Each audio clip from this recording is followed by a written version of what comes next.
Ya, shalom saudara. Saya harap saudara dalam keadaan yang baik-baik saja. Hari ini saya ingin bicara tentang kekayaan. Menarik saudara, beberapa waktu yang lalu menjelang di dalam masa pandemi COVID ini, saudara tahu Jack Ma ya? Jack Ma adalah seorang yang terkaya di Tiongkok. Dia bosnya Alibaba. Dia ngomong sesuatu yang menarik. Dia katakan, sekarang tidak usah bicara bagaimana menjadi kaya. Yang penting bisa survive. Saudara, kalau saya yang ngomong ini tentu saudara tidak akan percaya. Atau kalau kita ngutip dari Alkitab, tentu juga orang berkata, oh itu ada penjelasannya Pak, ya, ada penafsirannya.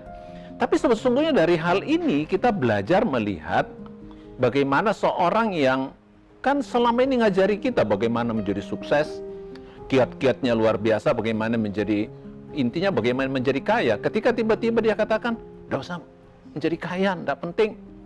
Kenapa? Orang akhirnya akan menyadari apa yang esensi dalam hidup ini kalau terjadi sesuatu. Nah, sebetulnya tidak perlu terjadi sesuatu. Dalam kehidupan kita sehari-hari pun kita sudah melihat bahwa menjadi kaya itu Alkitab sudah ajarkan menyebabkan banyak orang terjatuh ke dalam berbagai pencobaan, terjatuh ke dalam berbagai masalah. Dan kita melihat di dunia ini ada begitu banyak masalah yang terjadi karena ambisi, hawa nafsu ke arah ini. Kalau begitu yang jadi masalah, jadi pertanyaan adalah, kalau begitu apa saya tidak perlu bekerja? Oh tidak, bukan itu masalahnya. Justru Alkitab mengajarkan kepada kita orang yang tidak bekerja itu tidak usah makan.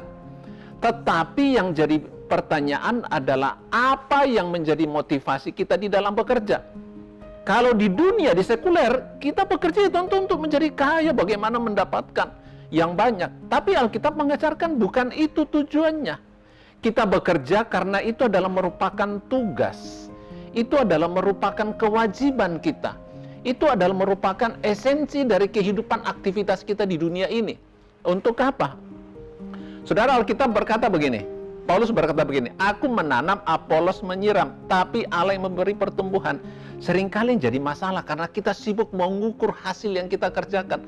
Lalu ketika tidak tercapai sesuai yang kita inginkan, kita menjadi stres, kita menjadi depresi. Lalu kita berusaha dengan sekuat tenaga mengejar, meraih apa yang masih kurang ini. Nah, ini yang jadi masalah. Nah, Alkitab dengan jelas mengajarkan kepada kita, motivasi kita bukan untuk itu. Jadi kalau hari ini Anda kerja, kerja saja. Hasilnya bagaimana? Serahkan kepada Tuhan. Bukan Anda yang harus mengurus itu. Yang penting kita sekarang bekerja, hasilnya seperti apa? Percayalah di dalam Tuhan kita dipelihara oleh Dia. Tetap percaya kepada Tuhan, Tuhan Yesus memberkati. Haleluya.